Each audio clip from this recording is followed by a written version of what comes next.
envision where this conversation is going to go.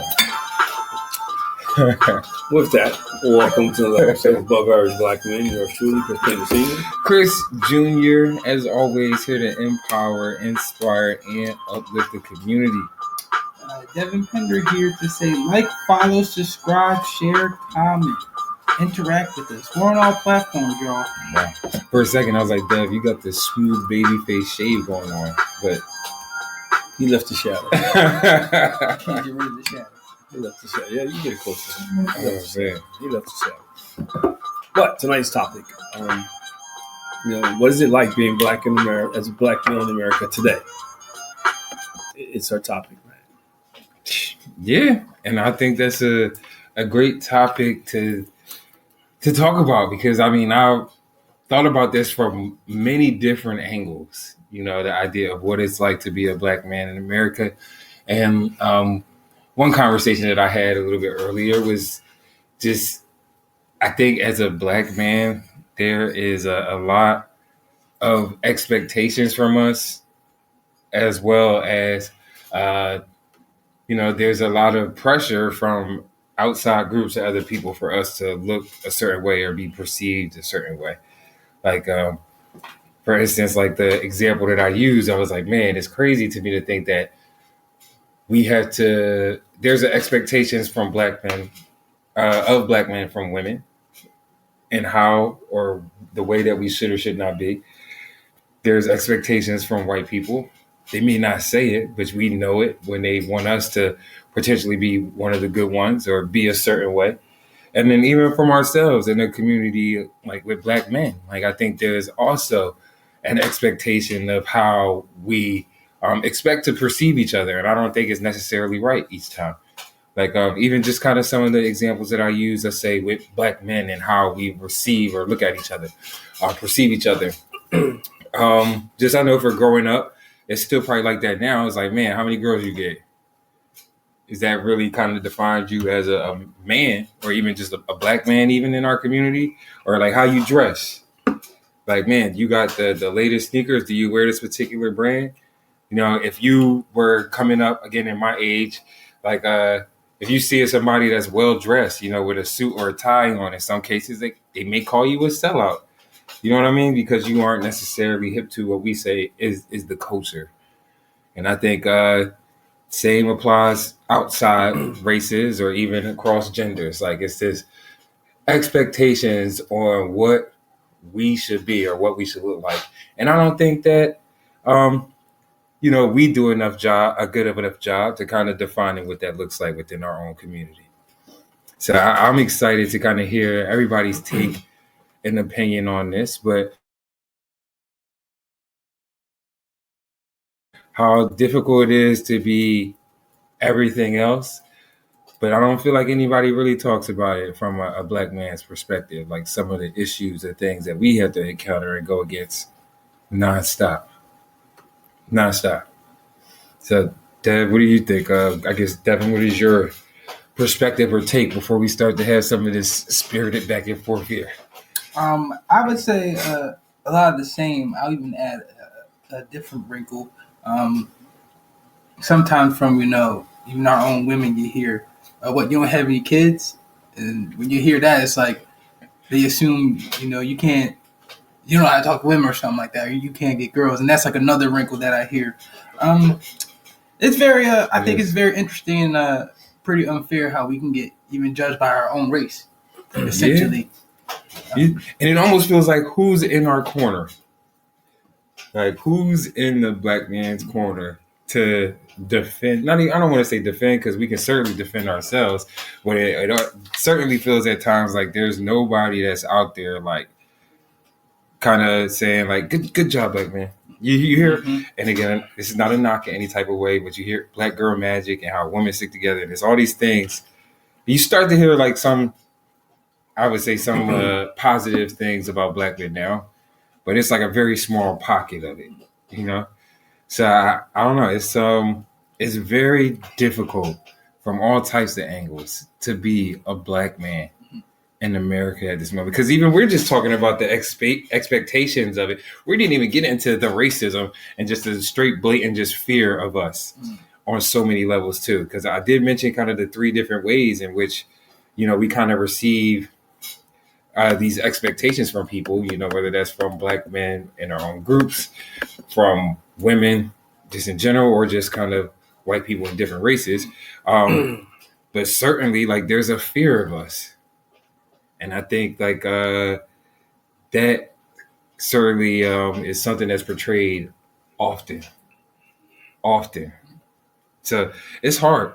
It's hard to even, like, talk about it and just, like, man, go through all of these different ways that people kind of, I don't want to say look down, but, like, it's like you definitely feel like it's tough for us. And then I'm interested to hear kind of your take or perspective in regards to, like, do you feel or get the sense of it kind of being tough at all? Like, do you think that it is tough? Has it gotten tougher? Has it gotten easier? Like, what's your perspective or take on it? I personally think that it's gotten tougher for us. It's an interesting question. I think, first of all, as one who was born in the 60s, so I in elementary school in the 60s, I had a chance to see Ruby Dee and Ossie Davis, the videos, black and white videos. So I kind of had a front row seat to a lot of civil rights stuff that was going on. The dogs sitting at the counters and things of that nature. I saw a lot of this stuff. So I want to start there. The assassination of JFK, Martin Luther King, the train, actually, both trains actually went through North Philadelphia. So I remember my grandmother taking me so we could see the train, go through. But still the memories of a country in turmoil growing up, and divided over race. Yes. It wasn't divided over war. It wasn't divided over, the economy or economics. It was simply divided by race. And so, and as you get older, you begin to realize that it's more people than you think. And it's not always based on education. Like, even today, they try to make you think it's always the uneducated people. No, there's some people out there who are very calculating, who are very well educated. And then you can see the shift. If I think about the 70s, where you did have a lot of African American male teachers. You saw the shift. You had them, man. And then you see the shift by the 80s, when they started to disappear. Yeah. And as they started to disappear, I think there is a disconnect, because not all, but most people outside our race don't understand the culture. They don't try to understand the culture. So because we don't fit into their culture neatly, it creates, a chasm, another realm. And I'm going somewhere with this. And then by the time you got in the real world, that's when you really encounter racism. Because now you're outside your neighborhood, because typically most people stay in a neighborhood in high school. And so now you really encounter it. And that kind of, to me, set the tempo for the rest of your life. It's crazy, because to me, I feel like it's increasingly getting harder instead of easier. Yeah. I agree. For a while, you kind of get duped into it, because you think, because they show you images of slavery and all hard stuff, and you don't experience the actual civil rights side. I wasn't there, and so they throw a lot of stuff out there and pander to you, and they show you these things. Oh man, it's getting better, and in your mind, it's getting better. But the reality was, it was just a mirage. It was just a mirage, because now we're certainly back now, and I'll say it. We got a bunch of folk about to vote for a president that openly does not like minorities. Is openly pushing for he wants to deal with the democratic system. They're already dealing with voters' rights, which impact us, because for as much as you guys always talk about voting, so imagine if they just take some of us and wipe us off the rolls. They give us less. Lynching is still in the books in some states. Some downtowns is still a thing too. But some books have never taken lynching off the. Some states have never taken lynching off the books. So it's crazy. And I'm seeing things now that I thought I would never see. And that's on both sides. So I think that us versus other ethnicity groups is one realm that we deal with, because you got to be better. There was a time there when I graduated high school back in '79, '80s. Everybody had to have a minority, so you got in, because everybody wanted to have minorities because they wanted to get the federal money. Well, now we're going back the other way, which you don't have to have them now. The emphasis is not there anymore. So I think, that kind of made a step back. I think, and I'm not saying this in the competition way, with the emergence of females in the workplace. For those who don't want to deal with their brothers, they'll hire a female. Yeah. because I don't want to deal with the brothers. And I'm not saying the female's not qualified, because more often than not she is. But that's another category that's put. Then you go look at it as trying to be a dad. Especially if you're trying to raise boys in this climate. Sure. How do you strike the balance between, good cop, bad cop? How do you strike the balance when you don't want your kids to grow up racist and not liking white people, but you have to make them aware of something that's out there that's very real. And then if you look at it from the religious standpoint, church is one of the most segregated places in America, even on Sunday. Yeah. And then it was funny because I was watching Pastor Waller there, the videotape, and he kind of mentioned the same thing. And some churches are just as bad as, and I'm not going to say KKK, but they hold those same racist stereotypes as well.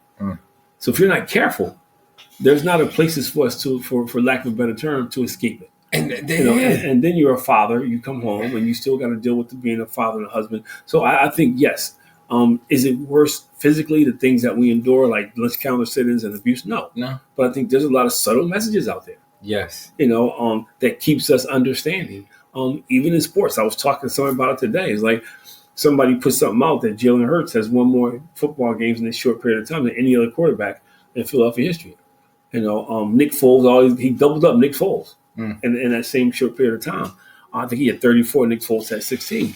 But, he's a black quarterback. Now all of a sudden he can't read defenses. When he was tearing the league up last year, that wasn't the question. He had a bad year. If you're a white or Caucasian quarterback, there's so many other things. Like, you never hear him say about Baker Mayfield. As bad as he was until this year, you never heard people say that about him. But how terrible he was. There's some quarterbacks that are terrible. And you never hear them say that. But when it comes to minority quarterback, now he can't read defenses. He can't process fast enough. And this stuff you heard way back in the day when they didn't want blacks to be quarterbacks. So that's what I mean. I think it's gotten harder. Yeah, and I agree. And it's like kind of what kind of resonated with me while you were saying those things is just, I don't even feel like we hear black men talked about in a positive light. Like, I rarely, if ever, hear black men. It's like, we don't protect. We're not being the fathers or stepping up when we need to be. Oh, you're not making enough money. Well, I'm gonna get in trouble when I say this. Because Devin touched on this, but a lot of this is handled within our race. Yeah, it is. Because a lot of that, I've heard women who look like us say all men. I've heard women who look like us say men. And even though the person, like I'll give you a perfect example. I asked the kids in high school one of my questions last week was, how do you view the world? And a lot of them say it's inherently evil. And so I said, okay, well, let me ask you a question. What are you basing that on? But in reality, it's not more evil people than nice people. The evil people just get the credit, and they stick out more. But, and it's the same thing. There's a few men who fall into that category that everybody points to. So if somebody does not look like us, like for instance, they're not going to go to a neighborhood where nobody smokes and say, black people smoke a lot. No, they're going to go to a neighborhood and people don't understand the polling process. Well, we smoke a lot, and then they'll say 85% of the people surveyed. You're not thinking they just did this small area. No. So they make you believe that that's 85% of African Americans. It's not. I think part of it is because, and we always talk about it, is I think black men as a whole, we have to get better at advertising ourselves. Yes. We got to get better, saying, not patting ourselves on the back, but we got to get better at saying, I am, the opposite of what you're talking about. I'm not atypical, but a lot of friends who are like me, who raise their kids are doing well. However, when you get into certain arenas, I'm atypical. You got a lot of friends that don't have kids. You got a lot of friends that don't have kids. Yeah. But so these are the things. Or they married and got kids. I just kind of stuck it to the first part because just saying. That's one of the things they always. It's like in fatherhood. There's a lot of the stats in fatherhood are dismal, but there's just so many white dads out there, black dads who are missing in action in other ways. They could be in a house interacting with their kids. So there's just so many things that go into this. But inherently, back to our question, it's getting worse. You talk about for every aspect. You're talking about voting rights. Voting rights controls all the policies, anything that can help us negate this. The fact they haven't taken some of this stuff off the books that could set us back another 20 years.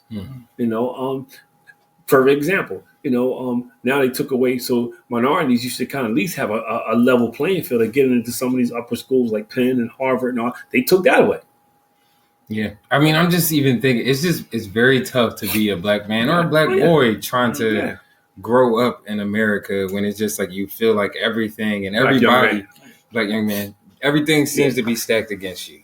You know, you almost get it at every level. Well, I don't look at it as, and I think that's why we have to learn to view it differently. When I was younger, I probably would have said what you said, but I think as I get older, I just see it as a hurdle. I mean, I just see it. I'm I just from see a it as- kid. I'm not yeah. going to think that. Like, Well, that's what I just said when I Yeah. was younger. But as you mature, you see it, and that's what we got to teach our kids. If you teach people that everything is stacked against you, they quit. Especially this day and age, they quit. They don't want to give up. These folk ain't fighting like they used to fight. But you know, it's actually kind of crazy. Like, Yeah. just what just sparked something in me. What you're saying that Yeah. it's like, man, like now think about the impact that has on a child when that's the Yeah. perspective that you get your whole life. You know what I mean? That you're not going to be doing this. You're not going to be able to do that. Or if by this age, you know, you can't read. You're going to prison. Like it's just all these different things No, but see, that's that they kind of But this was the put black upon father. you. This is where the black father or the black educator has to step up and say, "Yo, We ain't got enough black that's educators." I don't care if it's just one. They got to step up and say. They got to say that. They got to Yeah. They got to step up and say, "Look, hey, the stats you hear and everything is not 100% accurate because I can poll a specific targeted population and get the numbers I want because I know what's happening to that population."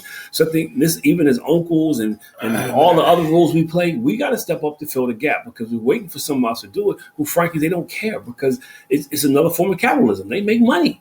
They're making money. They're going to change the way the system is unfolding for them. The numbers. Yeah.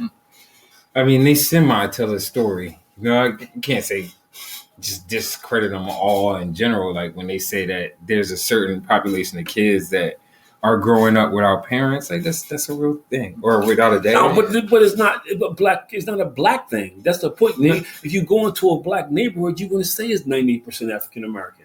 If you survey the whole world, that number changes. They have the numbers out there for white and black. No. When you hear the numbers presented, you've never heard somebody tell you when they tell you the number, they make sure they point to the African American community. Much times I spent in fatherhood, it was always pointed towards the African American community. They never said that this is a problem that some people do, but most people, they never say it's a father problem. It's across all cultures. They just talk about how the black community. I think just in regards to the numbers, like, yeah, it certainly happens in every community, but It sure does. Because we make up a smaller percentage of the population, it seems a little bit more prevalent. But we don't make up. See, that's We do. No, we make. We do make up a smaller percentage No, of the but population. our population is growing. Well, the Spanish is past this, but it just. I mean, that's comparable to any other race. Yeah, like, but no, the white race is losing ground big time. The pure white is losing race big time. Minorities are catching I was up. about to call you stat baby from. But that's what they worried about. That's what they worried about. They but are. Back to what I said. I can make a number say what I wanted to say, and that's what we got to be careful of. If I go into an all black community and I survey all black people and 2 white people, yeah, it's going to be 98% African American. So the number is accurate, but it doesn't tell the whole story.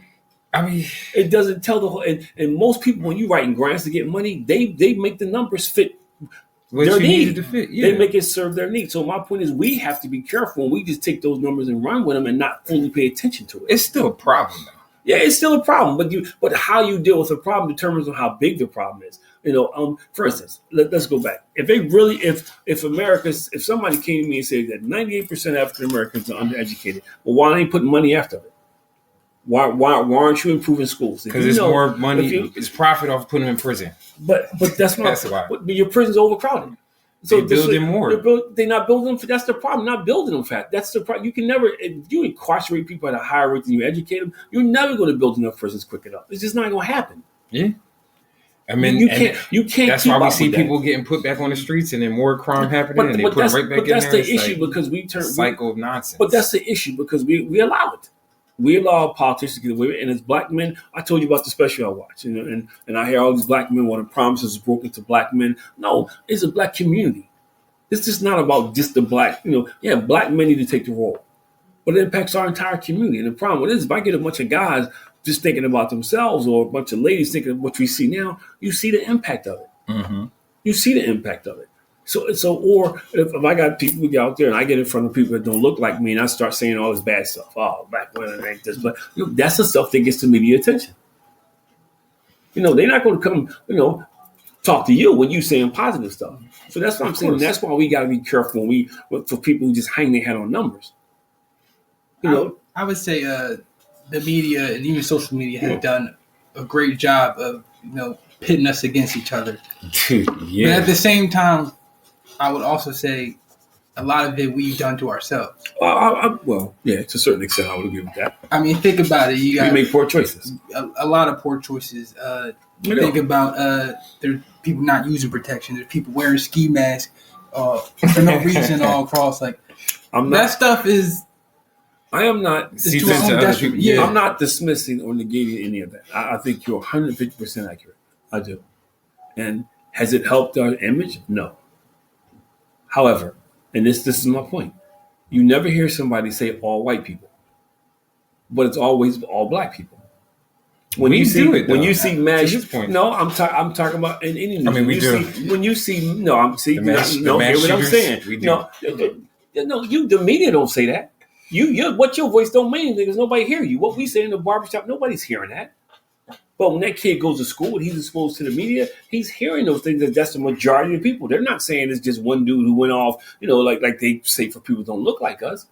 So the narrative they paint, it don't matter what we say in the barbershop because we ain't saying it to our kids. But we got a bunch of grown men talking to each other. They're not sharing it with people who need to hear it. The media example, who is that controlled by? Who is that for? Of course, they make us look a certain way. But you backing up what I said. When we start spouting out numbers and all this stuff, they make the numbers disproportionate because how they put it out there. It's not a number, it's an image. No, but they use numbers. They just don't use images. They use numbers too. And it's the perfect example. When somebody says, "Oh, this guy's the MVP because he hit 60% of 3-pointers," I want to see how many hit when the game was on the line. Why? I'm just saying though because that tells me something about the dude. If the dude knocking him down when it don't matter, then he's 0 for 12 in the playoffs every time the playoffs come around. It do tell you about it. It tells you a lot about a player. James Harden's still gonna be a Hall of Famer. But he's gonna be a Hall of Famer because he happened to be a bunch. He can take a whole bunch of shots. Charles Barkley's still gonna be a Hall of Famer. But no, you can't put Charles in this. Charles performed championships. I didn't say championships, but he performed in big moments. He didn't shrink in big moments. He put up big numbers in big moments. How can you say that his team just wasn't good? Oh, you can't have big numbers and your team lose. That happens all the time. I know, but ain't nobody going back and praising LeBron James for having a triple-double. I didn't say praising. What I said, I ain't win an MVP for that. It's forgotten. You're taking it somewhere that's not what I said. I was talking about, you use Charles Barkley, which is a bad example because he performed. I was talking about a guy like Hart. If you never performed in a big moment, but you got these great stats during the season, that says something about your career. What is that? That says something about your career. You're not a great player. You're not a great player. You're a very good player, but if you're not performing the key moments for your team, that's not a great player. That's the problem. Now we make everybody great, and that's the same way in life. Not everybody's gonna be built like Michael Jordan. I didn't say you got to be Michael Jordan, but if you averaging 40 points a game, and every year you get to the playoff, you score 12. That ain't Michael Jordan. That's pedestrian by anybody's standards. Go down the line, and it's a bunch of players that's like. That's my point. That's my point. And we still don't like. You backing up what I'm saying, but they're still great. No, they're not great. Yes, they are. You're great. James, you're great. Let's make it back about the percentage. No, but that's my point. But that's my point. How you can skew numbers. How you can sit there and say, because if I'm not counting the playoffs, yeah, that's one thing. But if I'm looking at somebody's whole body of work, and then that number changes. I mean, we'll see that he shot like maybe 50% for his career.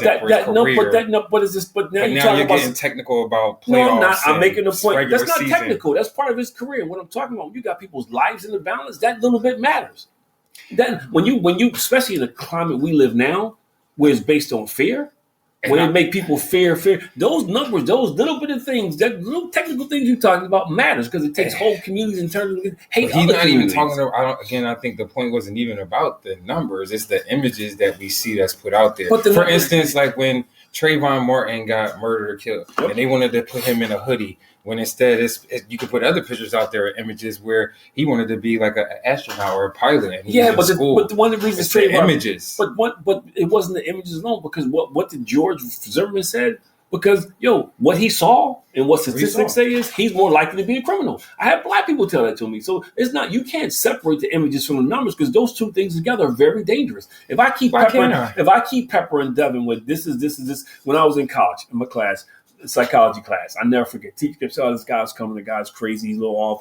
He's okay. He's on medication. Dude shows up, knocks over this. Everybody scatters. Wasn't nothing wrong with dude. You just planted that seed enough in people. Then you throw a number with it. Folk go crazy. Nobody researched to see how valid it is. So then you think these people that are kind of racist in certain areas that they're like just going adding numbers and images together. Like, well, I saw this somewhere that 50% of people, they barely can read or write. No, I'm just saying from my experience when I was in college and did a very similar psychological project, it was based off of the images that they saw and I just know what I saw on TV. They're not saying I saw. Well, yeah, 60% of the things that I saw on TV said that. Let me explain to you. It was just you're talking image about that a they minute saw. group. Look at politics. Trump is very good at that, making up numbers, throwing stuff out there because people hear the numbers and they see the pictures. Some people just, because this is a different generation, but politicians are very good at throwing out numbers and pictures and putting them together because when they do that, it hits the educated people. It hits a greater mass of people. No, you don't need the numbers. No, I'm just saying for people who aren't. So how much a percentage are you say is like at this educated level where they need the numbers? I can tell you why. Versus some people who can just you can really get over off of what they see. No, because there's people out here who don't want to admit that they're racist, don't want to admit they're biased, who will look at a picture and they're okay, don't tell the whole story. But you put a number with it, I don't care if the number is wrong. That's why they use numbers, because numbers impress people. In any business, that's why they use numbers, because numbers impress people.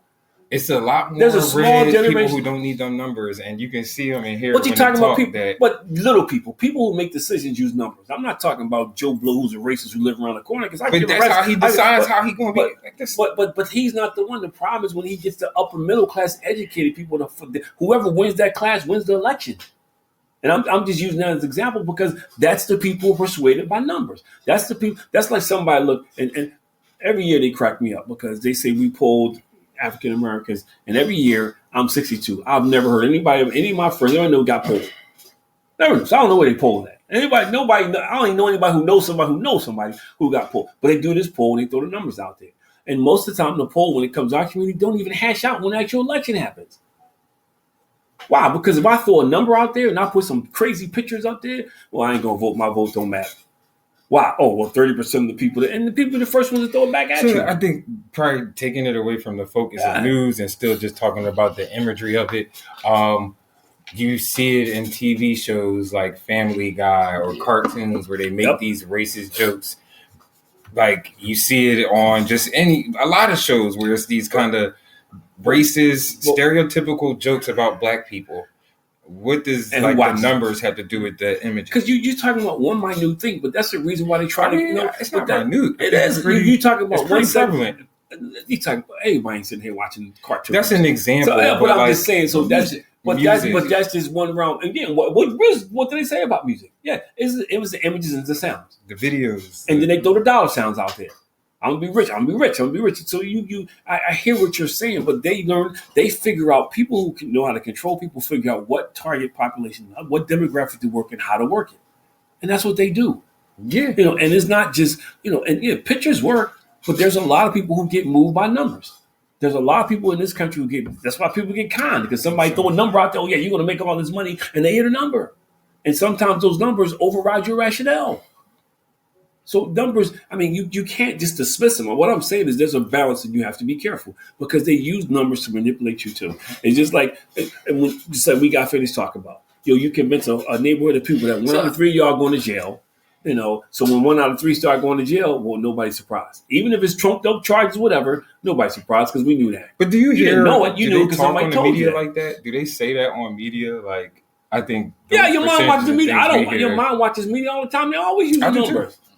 And I don't ever feel like I don't see them say like, "Hey, black people are doing this percentage of black people are committing murder." See, no. I wouldn't mean that you watching because they don't say that they don't. Never that direct. You ain't watching politics then, bro. Because in politics, they always talk about how the disproportionate number of African Americans who commit crimes. They don't talk about the ones who are falsely charged. You just talking about politics because how they get on the news, Chris? They get on news through politics. That's how they get on news through politics. I'm talking about like your daily, regular news. But you're talking about people who sway. You're talking about a group of people. And not everybody's watching or cares about politics. But Joe Blow, people who make decisions are. People who make policy are. People who make laws are. I think that's the people you should worry about. That's why we down the hole that we in now because people are not paying attention. But that's politics. No, that's not true. I think people who make policy. See, I'm not talking about Joe Brown live around the corner. I'm talking about the people who actually go out there and vote in every election. I'm talking about politicians who grew up with a mindset that this is what black men look like. This is what black people do. Who push that agenda out there. Stuff we're fighting against right now.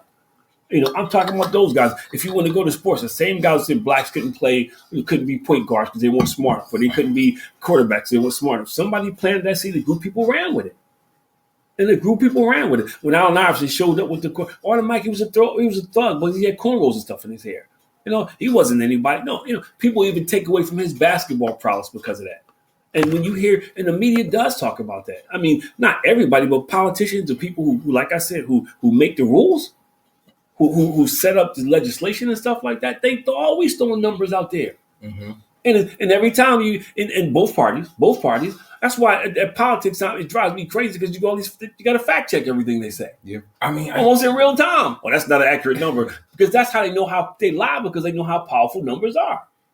Yeah, and again, I'm thinking about it from the masses standpoint here. Like, yeah, there's probably like a class of people who really kind of follow or look at those things, but like the majority of the United States, we would say, is probably a little bit more rural than actually urban.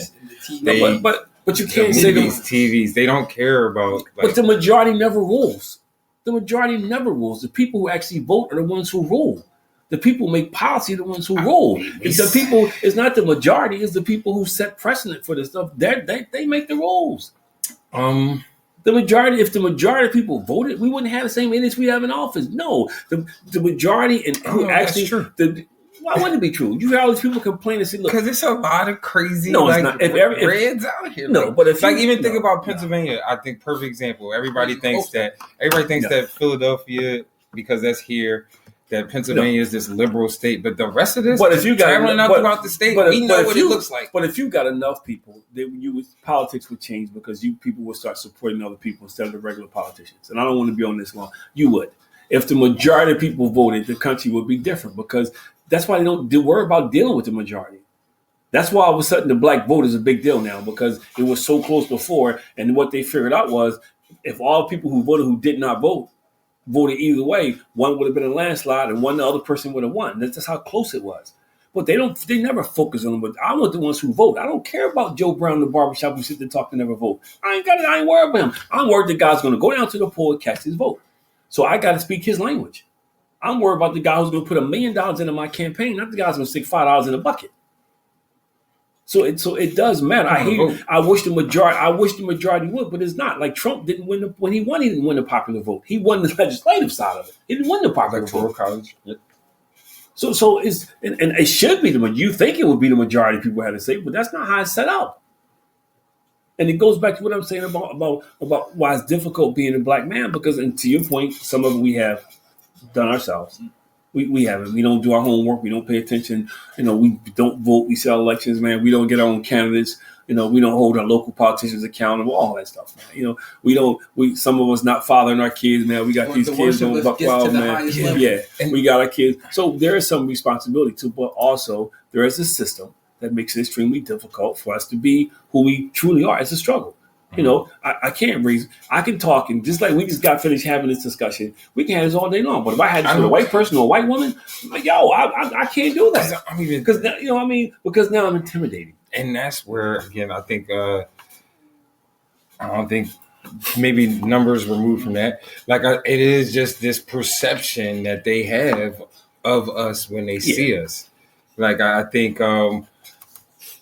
To just removing maybe even the social media thing, like it's just probably things that they've learned maybe even from growing up or around people. Like you always hear like from some black women like their mom had a certain situation and instilled these things in them, and it's just kind of something that was a learned behavior. Now their mom didn't use a number, but their mom made it seem like it was all men, most men. So she didn't say a number, but basically she was this is the majority of men. So you can take majority and put a higher percentage, however you want to do it. But that's how you shape somebody's perception. You just bombard it with information. Yeah, marketing people do it all the time. And when it comes to black men, we don't understand it. And this is why, again, I want to say again, I agree with Devin because we don't understand it. We just, like I said, when I watched the show, and I'm not going to get into MSNBC, I watched the show and they were talking about it. And I'm listening to these black men talking about how, and I didn't watch the whole thing. So if you did, and I missed something, I apologize, how they felt like the promise got broken to them. What about your community? Our schools are dilapidated. Our kids are being undereducated. It's easier for our kids to get locked up than it is to go to college. And you talking about a promise somebody broke to you? Yo, it's our community, and we have to start as black men. We got to start thinking community minded. We got to stop thinking about my little house, my little thing. No, we got to start thinking community, because the reason why I do what I do is because I want y'all to get married. But if I ain't doing what I'm doing, that ain't help getting people ready for it. I think I do what I do because you have to think community minded, or our numbers are going to keep going lower and lower and lower. People traditionally care. It gets lower and lower and lower. So you have to. I'm in a shelter, man. And it's a shame because you're in the shelter with all these people, grown people from different walks of life, man. And they're showing up, drugs. They're trying to fight back from drugs. And I'm not talking about 20-year-olds. I'm talking people 50, 40, 50, 60 years old who somewhere along the line made that decision.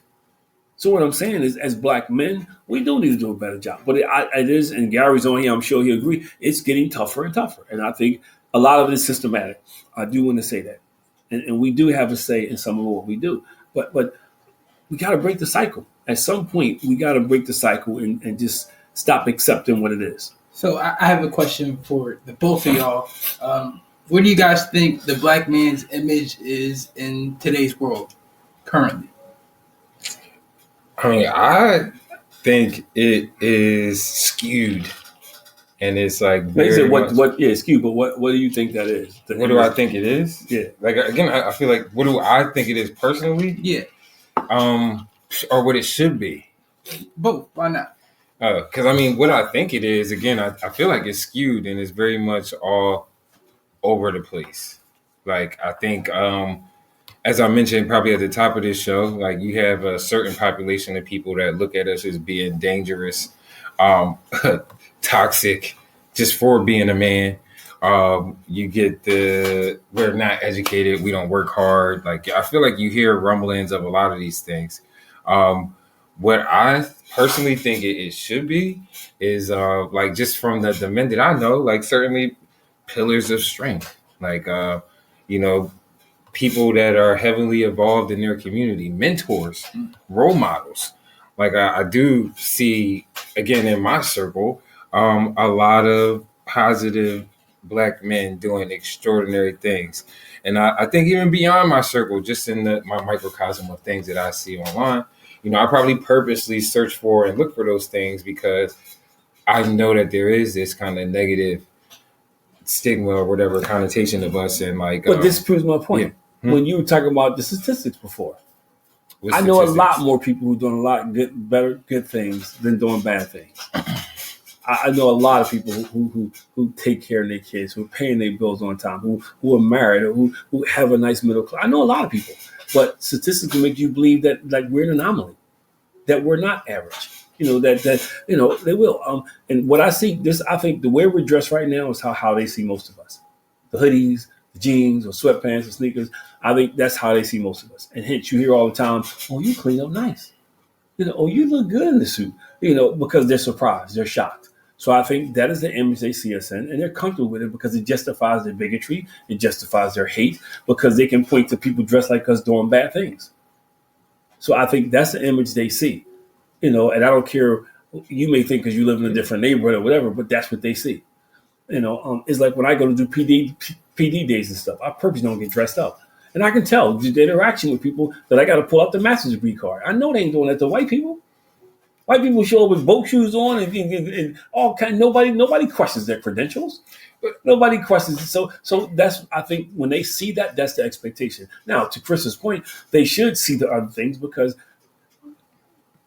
the world we live in, there's enough evidence, for lack of a better term. There's enough cases you can see people doing positive things. However, it's like when I do the workshop on elevating voices of students of color. And one of the questions I ask is, how many you learned about African Americans from the media, from all these different things? That's most of them in the class. Yeah. They never met anybody, so they're perpetuating the stereotypes. Why? Because somebody showed them pictures and gave them numbers. So, 80% of people, so 8 out of 10 of them, and so they do that kind of math. So the point I'm making is, it's getting worse, and we have contributed to it, but some of it's on them. because I can't control somebody's bias when I walk into a room because they're gonna look at me and automatically assume, like the other day I was talking to somebody and they were asking me a question. They said, "Yeah, man, college and all this stuff." And this college prices going through the thing, and then we start talking about McKinsey, and then we start talking about the tuition, and a white person goes, "Well, ain't nobody can afford that." How you know? How do you make that assumption? No, just because you can. Or just like college, I have three college graduates. And Caucasian people do it. It's not a big deal, but now for us, they rather have a parade. The fact that we do this show is so, and I'm proud of it. But it shouldn't be that way. That a father and his two sons can't have a project together or just have a spirit discussion like we had. That's a problem when you live in a society and that's abnormal. Yeah, and again, I think. Numbers aside, like even just using my example of like just kind of how the view is distorted for us from women, from we believe Gary agrees with you. If the view is distorted from women, is it distorted internally from men? Like it's just the idea of what success looks like for our community is certainly distorted. But have you ever noticed that most women who get the platform, they bash men? There's a lot of women out there. Like I'm starting to see more and more in those snippets. I'm getting to see. Well, you do. If you want to get that's what. Yeah, but nobody. Again, so you're missing the point. Nobody cares what some woman says on the block, but you put her out there in social media and that stuff goes viral. That's a big deal. They do care on the block. No, they don't. I'm tired. People, Crystal Media don't care when we see each other on your block. They could give a rat's butt when we. I know you're talking about them. But if I take in our community, but that's what I'm just talking about. Certainly impacts us. No, but but you're missing the point. What I'm saying is, if you take that person and put that black woman on TV and she starts bashing men. They want to see that. Yeah. They want to see that. They don't. What y'all do in your community, they don't care. But you put that person out there on TV, you feed the narrative. Because a black woman's going to listen to a black woman talking about how you just talk about somebody's mama, how bad men are. True. So they there's a lot of women that won't do that. That'll stand by and say, "Yo, I got a good." You don't see them on TV. I just even think outside of the media part that we kind of focused and talked about, it happens just in conversation, like. Yeah, but there's nothing I'm going back to what you said. Raising boys in that. The power they are, but the power of social media reaches far beyond one community and one family. Yes. And the power of social media and distorted images in the media, it feeds fear to people who don't look like us. Hence, you have the racism. Mm-hmm. Hence, it just feeds racism. I totally agree that our boys are getting beat down because the messages inside our community are crazy. Yes. That's part two of being a black man in America. And they do. And I agree 200%. However, we got a responsibility to break that cycle in the neighborhood. Why are we allowed, and I don't live there anymore, but in North Philly, I always complain. You don't go up in the Northeast and see bulletin boards with him on them and vape signs. No, but around in the hood, you see those signs.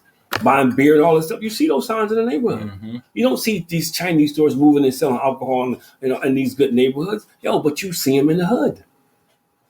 Yeah. You see them in the hood. So you take that. And then, like to your point, we got parents who don't know any better because we're dealing with a generation right now, and I'm going to show my age.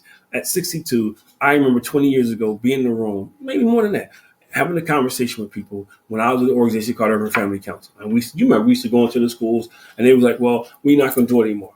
Well, why? Because we feel like it's just a waste of time, waste of money. High school kids don't need that, because it's not getting through to them in upper middle school. So fast forward, whose kids you think we're dealing with right now? The same generation that we weren't going to teach character to, the same generation that we weren't going to teach, to your point, how to abstain and make better decisions because, that's who went on and had kids. So, and that's what history does. That's what history does. People don't know the history doomed to repeat it, which is why they want black people to learn how to read. It's why they want to keep you enslaved. It's why they want you to not associate with each other and start to figure out. So, so now we do it voluntarily.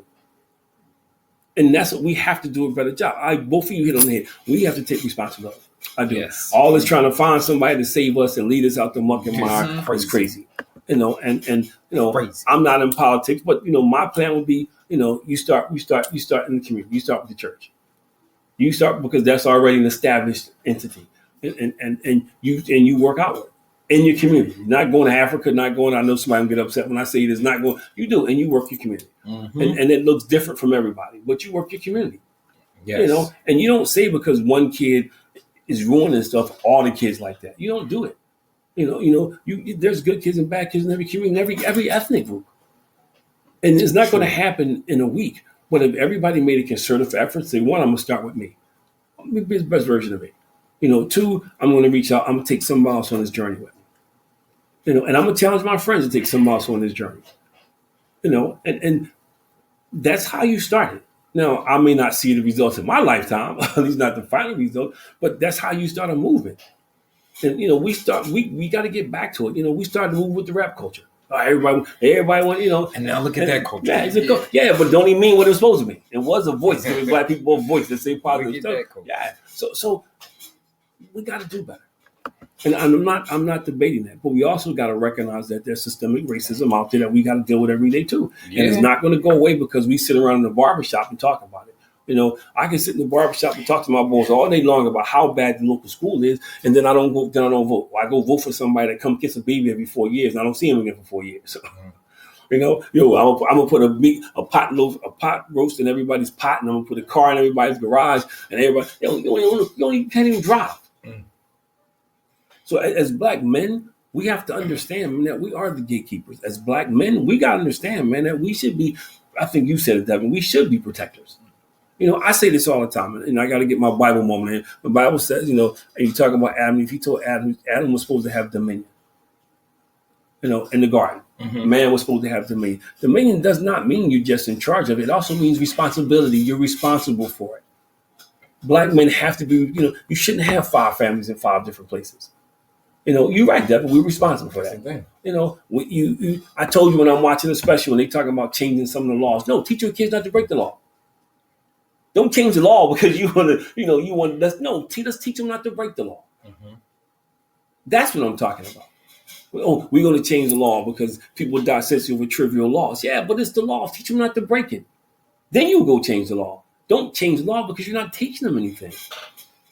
What you're teaching them is, this is illegal, but I'm gonna keep challenging because they will keep changing it. No, and we gotta, and I think Chris used the word. We gotta have great expectations for ourselves. Yes, I don't care what anybody's expectations are for me. I got them for myself. Mm-hmm. I have them for you. Yeah, I did want to kind of get to a couple of comments. It's Mr. Gary. He said the image of black man is extremely distorted in America. Yes, it is, and certainly just kind of echoing my dad's sentiments here, like we are responsible for it. Like I think it does have to start somewhere. Certainly starts with us kind of taking ownership of like what it means and not allowing people to kind of put some of those images on us. But can't ignore that it's definitely a group of us that they fall into some of these negative images that we have. And they pushing it and they singing it proudly, And they are, but and that gets put up to the forefront, which in terms other outside people kind of have that image and perception of us. Because we'll say this though, I have seen more and more every day on social media of there are black men doing what they're supposed to do. Mm-hmm. But see them in suits. But that's my point. But they don't get any play. You don't see people out there like when I go into the center. Or the rehab center or shelter working with them, or when I'm in the high school working with these kids and they're doing, nobody's in there filming that. So question for nobody's talking about that. But if I was in and the riot started, every news station be covering it. I think the actually kind of interesting question to me here is like, why are our people not sharing these things or talking about these things? But we constantly see our people sharing the negative things that we do and making it where it's like, man, this is the majority of us. Three quick points in my humble opinion. The first one, because a lot of us got that crab in the barrel mentality. I'm not even trying to make it, but Chris trying to make it, that ain't happening. I got a problem with Chris now. Who he think he is? He acting white. He's selling out. You know what's crazy? I'm about to call myself out here. I'll be hating on Russell Wilson. I'm just saying. He's a good guy. No, but he's a good guy for us. But I'll be hating on him, calling him corny and all this. I think the second thing is because we've forgotten how to have goals, man. We forgot how to set goals and have a vision for ourselves. We let people give them to us. Mm-hmm. This is what you should be because you live in this area and you can't do this. You can't, you got to make it to the game, man. You got to make it to the league. That's it. So we do that. Mm-hmm. So again, like I said, we got to, we got to do better, man. And then the third thing, I think the third reason, which is maybe some of the biggest reason, is we worry about what each other think. We worry about what somebody think, man. If you're doing the right thing and you grinding whatever you're doing to bust your butt to go for it, why you worry about somebody that's sitting over there doing nothing? And we do. Yeah. All the time when I'm talking to people, well, I did it because she did it. Or what about it? What they gonna think about me? Who cares? Yo, my father said, yo, dude, my father used to tell me all the time, man, yo, they not paying your bills and I put food on your table, they ain't kicking your butt. Who cares? At the same time, you still want to be accepted by your people. You know? No, you don't say that. I don't want to be accepted. I get what you mean, but I will say we're taking the approach that of a child growing up in high school. But you got to teach your people. Well, let me ask you a question. Why are there young children who make it then? Why are there young children who grow up in some adverse situations, but they make it? Because their parents teach them. And so it's not just about being a child; it's how you teach them and prepare them. So if you're not teaching your child that, they're gonna be more susceptible. I mean, that's I don't know, but then we can be on the other side of that though too. Right? Okay, I may want to be accepted by someone like Gary and Wayne because I know they don't. I don't want to be accepted by no knucklehead. I can care less. But I think what's funny, you just kind of brought out the point of like these kids are saying like, oh well, I did it because so and so did it, or I won it because we're not raised because of the way we're raising them. That's my point. Was the way we're raising them. We're teaching this generation to be generation of followers. That's the problem. But to say that they can't make a decision because they can't, that's not true. There's a lot of kids with the right information making good decisions. Just again, thinking from I'm probably far removed from high school and being there now, but yeah, you are far.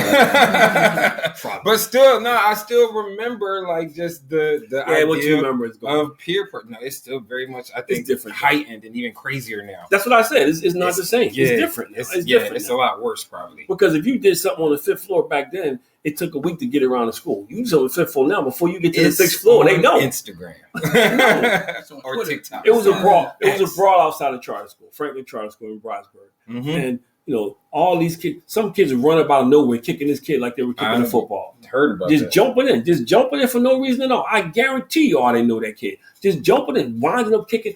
That's the problem. And you know what? When I'm looking at the faces, someone knew that's my son. That's my son. That's my daughter. So the point I'm making is if you raise somebody a certain way, of course. But if you got to start teaching them, and there's an exception everywhere. You can do the right thing and sometimes your kid is just a butthead. But in most cases, if you plant the seeds, even if they forget it, they come back. But we're not even teaching our kids that. Black men have to do a better job at least trying to pass it on. And not just to their kids. You got nephews. You got, like, I don't have to go into the school. I enjoy it. And sometimes it's kind of irritating because sometimes you'll say stuff to them and they'll say some dumb stuff back to you. But most of the time, I get something like, they're getting this. They're starting to think about what I'm saying. And they don't all have dads, or they got dads that's not engaged, or dads not involved, or somebody never know they daddy. So it's about, we have to collectively do better. I was talking to somebody today. I'm writing my book. My book is going to be on Stokely Schoolyard. Remember we were talking about it when we showed up, and Stokely Schoolyard is this place I grew up at. And the one thing about Stokely Schoolyard was we were a community. We looked out for each other, man. Our parents looked out for each other's kids. It was a real community. My mom was a teacher, and she was coming home, and the biggest thug in the neighborhood would carry her groceries and not steal it because they knew us. Yo, Chris, man, I had your mom. Your mom was my sub today, and we would chill today. So it was different. Mm-hmm. It was different. But now your teacher recording you putting you online. But also because it was a sense of community, and I know things have changed now. You can't be grabbing up somebody's kid, but we can share information. We can share information. Like I was talking to Pastor Alonzo Johnson, Pastor Believers Bible Fellowship. We were talking about it. Like I would love to go into a school with a bunch of men. I would love to go into school with a bunch of men, man, for a day. A bunch of men, man, just walk the hallways. Or maybe going on a Saturday, go like on a Friday, walk the hallways, come back on a Saturday, have some kind of gathering in an auditorium and have the kids, have some of the young boys do community service and matching up with the men. I would love to do that. Now, we're not going to get all of them, but you'll get some. And if you get one, you're changing the generation because now they're going to raise their kids differently. That's what black men used to do. When I used to go to barbershop, when I used to take you to the barbershop, it wasn't all these crazy conversations people having now. Yeah. It was conversations about community. It was conversations about how do we come together. They talked about politics. Now everybody talking about Woodylicious and all crazy stuff in the barbershop. That just kind of goes to the point of, I think it's been kind of maybe enough generations of where we moved from the idea of us having that community to more, it was like, wow, black men doing this, black men not doing this, black men, you know what I mean? It wasn't, I feel like it's probably more praise for black men during that time. Like, oh, like, you were more revered at that time and looked at as within the community, right? Yes, but not publicly, within the community. Even yes, within the community. Like, I agree with black men were revered and looked at as like, just even thinking about grandpa and how people looked at him as just kind of this big figure in his neighborhood beyond your family. But if you feed people. But then now they be bashing old people back then and be like, oh, well, he probably beat it. That's the crazy part, too. They'll bash an old man now, like from back then, like, well, he probably beat his wife, or like, he toxic. Like, oh, she accepted to stay because she had to. No, like, because they've been fed that information, they've been fed misinformation, they take it and run with it. That's their problem. And their moms, people influencing their wife, didn't give them the right information. Everybody will get information from somewhere. That's just that we human. That's the fact of life. Yeah. And if you don't give your kids the right information, they're going to get information from somewhere. Yeah. And I say this all the time. Just because you have the title parent doesn't mean you're the leader of your child. Whoever has the influence over your child is a leader. Just because you parent don't mean it's you. And that's the problem. Because the first time any one of my kids start talking that nonsense, I'm going to correct them. Yeah. No, you ain't going to want to talk about that because you don't know them all. Just because something happened to you when you were 12 years old, it don't mean that's every man. And then I think it's been just too many generations and years of people just kind of passing along or passing down trauma. And misinformation. Trauma and misinformation. And then like just kind of or anecdotal experiences that they have in a little pocket somewhere. And then they just really believe in like, now that's the all because of the little bit of experience that I've had. And Gary just touched on what we said. He's saying, many of our children not being raised up, properly, have no positive role models. And that's when I'm in schools talking to some of these kids, I'm an anomaly, man. They dads ain't involved. Or they dads, some of their biggest cheerleaders and the crazy stuff they do. I'm married 39 years. They ain't never heard no nonsense like that, man. And I say nonsense to them, that is. That's group before last. We were in the high school talking, and it's kind of funny because I hear the same excuses. Man, I ain't getting married, man. Devin and I were talking about it. Devin said he didn't know they still see cheddar and cheese. Yeah, man. So you don't have no cheddar and cheese. You broke it and broke. What are you talking about? But they done heard the stuff that's been passed down. Yeah. Well, she only after my stuff. What stuff? My sneakers. Yeah. So collection. We pass information down. We pass information down, and it becomes rule and law and thumb, and it's this misinformation that we just pass down and down and down. Yeah. So you get women who I don't trust men. I do the couples counseling. Well, your mama ain't date all men. Did you ever think that maybe your mama did something to kind of create that circumstance? Or she contributed to that toxic situation? So it's not all men. It takes two people to be in a toxic relationship. Yeah. Yeah. So I say that because, that's the information that's being passed down. That, and to your point, there's too much time on social media because social media is influencing these kids. So why are you allowing it? And statistic after statistic, study after study talks about how television and music, the media in general shapes our young people. But guess what? They don't mind putting that crap in our neighborhoods because we let our kids watch it. Because we think it's cute. We think it's cute when our kid can do all the latest dances, man. She can get up there. Like I was in the school the other day and I'm watching these kids and they going back doing the Dougie, they doing the Nay, all these dances, right? So I said, yo, how many up there got straight A's? They just looked at me. Excuse me? How many up there got B's? They just looked at me. How many y'all got C's? Some D's. What dance is that? Yeah, but that's my point. And these are parents who put emphasis on the wrong thing. And this is where black men got to step up and say, yo, I don't need my daughter to do every dance. I need to know how to read and write. Yeah. That's a bonus if she can. Definitely. I don't need my son to be walking around here trying to figure out what it means to be, a gangster. I need to learn how to be a gentleman, how to be a man. I think, again, prior to the point that I made where it's just been kind of like generations of, I agree. Like, just kind of bad habits or things passed down. Like there's black men who kind of fall into some of these categories of I don't want to not acknowledge that and act like it's just, because I know a good circle of black men that we all good black men. Like it's definitely, but it's like that with people. On both sides of the tracks. Yes. People, period. That's always. But this goes back to my earlier issue, except when it's us, it's more publicized. Yeah. I mean, because we do some of the crab in the barrel. No, but you just said the same ourselves. thing. Is like, for instance, you ever notice if it's number. I can tell your mom when it was like a mass shooting or something crazy happened. Mm-hmm. What ethnicity the person is, because when they're black, they show you the picture right away. They don't hesitate. When they white, it take them a week sometimes to put the picture up.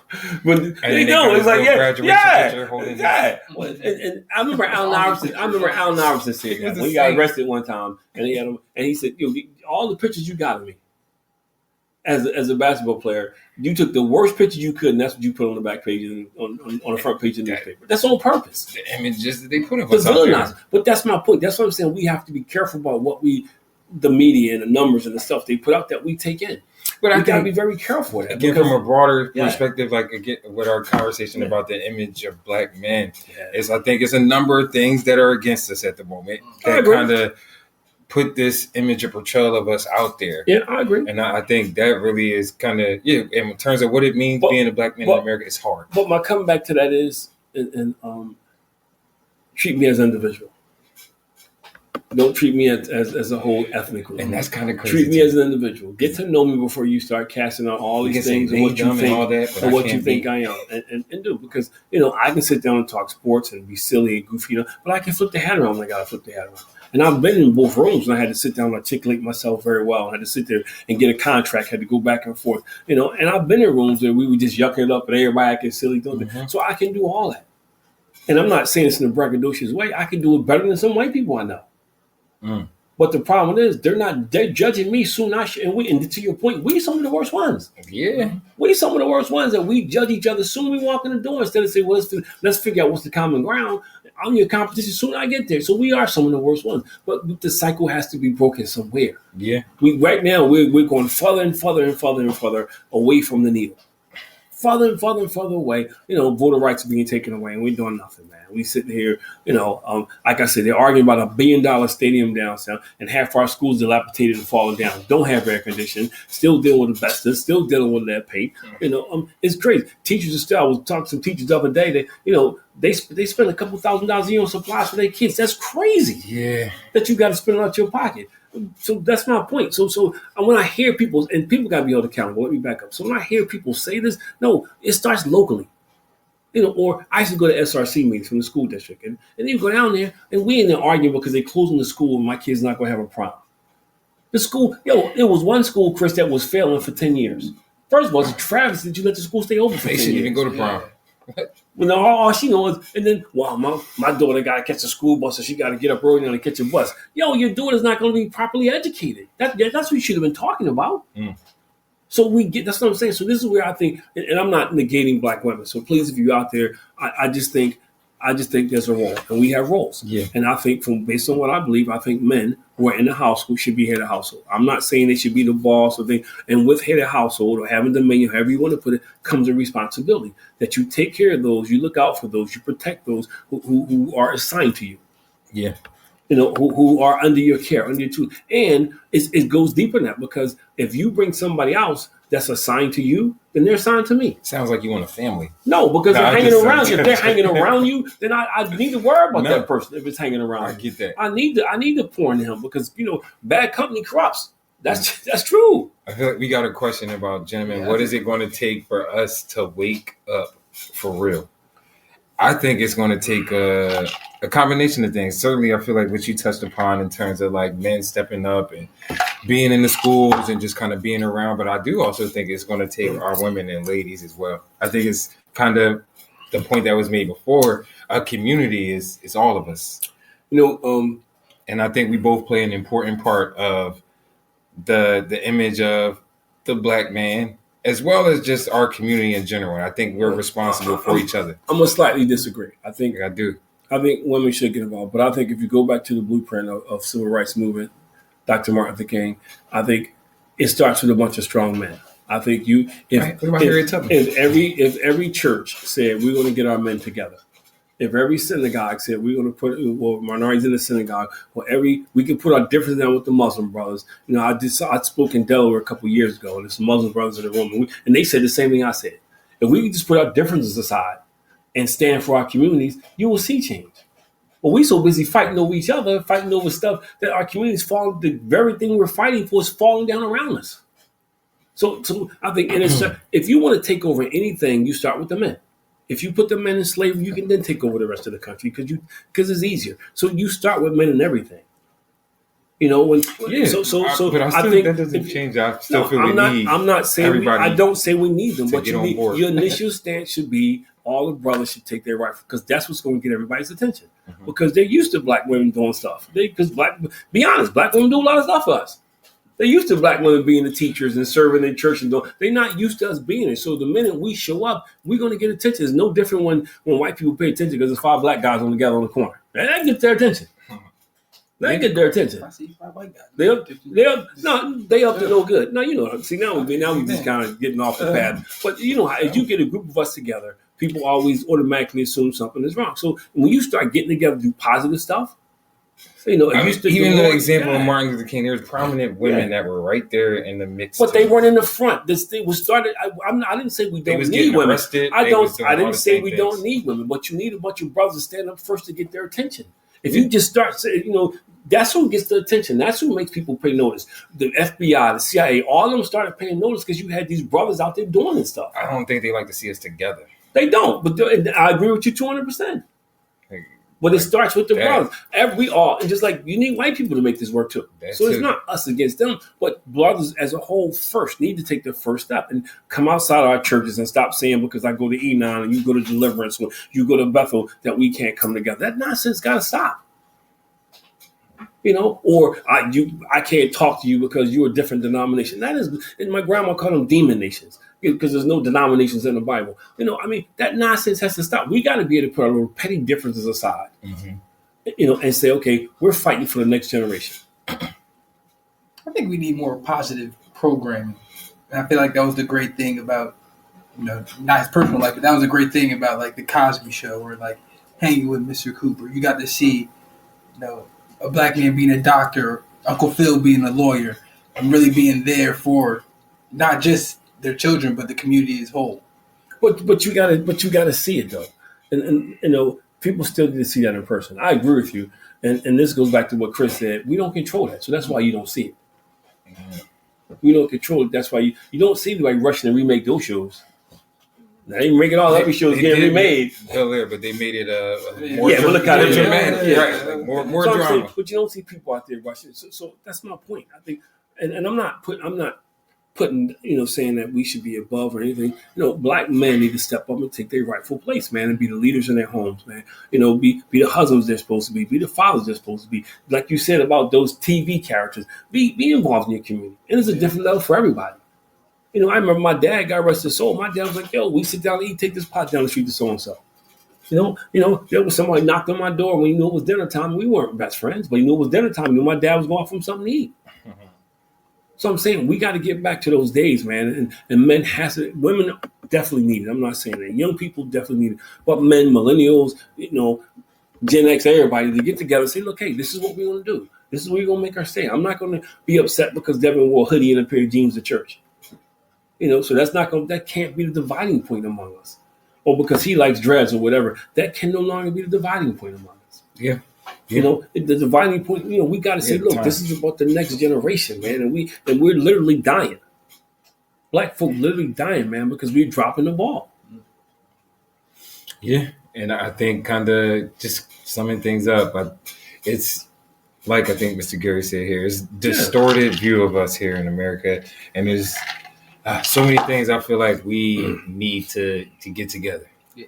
that we got to work. And I'm working on it. And that's my goal is to put as many positive images out there as I can. I mean, that's why we doing this. Like that's what, to have those conversations positive and like programming. just positive programming to your point. Like talking about what we think a great deal of the issues are in our community and hopefully mentioning or saying things that may drive some ideas and like actual action. We're getting past our time. So we're way past the time. Gary and Wayne, man, what I'm looking for, we hopefully next week to maybe turn this into a panel discussion. So we have, you know, I don't know if you're going to do it in person or Zoom. I don't know. But we're going to try to, I would like to have, I appreciate you guys putting the questions in there, but I think people like to hear your voices. So I don't know, maybe we'll do a Zoom link or something. I finally figured out how to send the Podbean link out. But we definitely want to do this and get more people involved because I think this is going to be our theme for the month is Black History Month. Of course. That we go through this, man. And hopefully, you know, we can wake some folk up, Gary, to your point, man. We can wake some folk up and let them know, man, that, you know, you weren't created to be a mess. mediocrity is not something that we should be settling for, man, for us or for our kids. But I also want to say my problem with the show on MSNBC was they kept talking about the promises of black men and nothing about the community. And I that part kind of troubled me because once again, I think you said it, Chris. I think you both said it. It's another mechanism to separate us. To your point, you said the black men got to step up in order to really get the community going. Yeah, but that's not getting your promises. Your promises should. And we did a whole show about when you weren't here. Devin and I did a show about vision. Your vision should not just be for you; it should benefit others. We weren't taught that. It should benefit others. Now we did a whole show on that when Devin and I was here, man. So that has to be, especially if you're talking about you want to be a leader. But anyway, that's a whole nother point I was going to be on. Like, people were sheep, but hey, we'll save that one for later. Welcome to another great episode of Above Average Black Men. For those of you listening on Podbean, we appreciate it. You can catch us on Facebook Live, YouTube Live, TikTok. We love to have you join us on Facebook. That's where a lot of our stuff comes from. And YouTube, you put the quotes in there. And on Instagram, we see a lot of things on Instagram. Maybe Devin will share a few of them real quick. But definitely, Devin says this every week. I want to echo those sentiments. If you have some ideas, some topics, we'd love to have you on, man. And just to help us make this grow, if anybody out there wants to edit for us, let's chop down some of these things. And I think that'll help us grow as well. Reach out to us, send them our way. Appreciate you guys. Thank you for listening. Another great episode. Make sure you are out there as an above average black man, empower, inspire, and uplift the community. I think we always push that living in mediocrity. Thank you guys. Have a good night.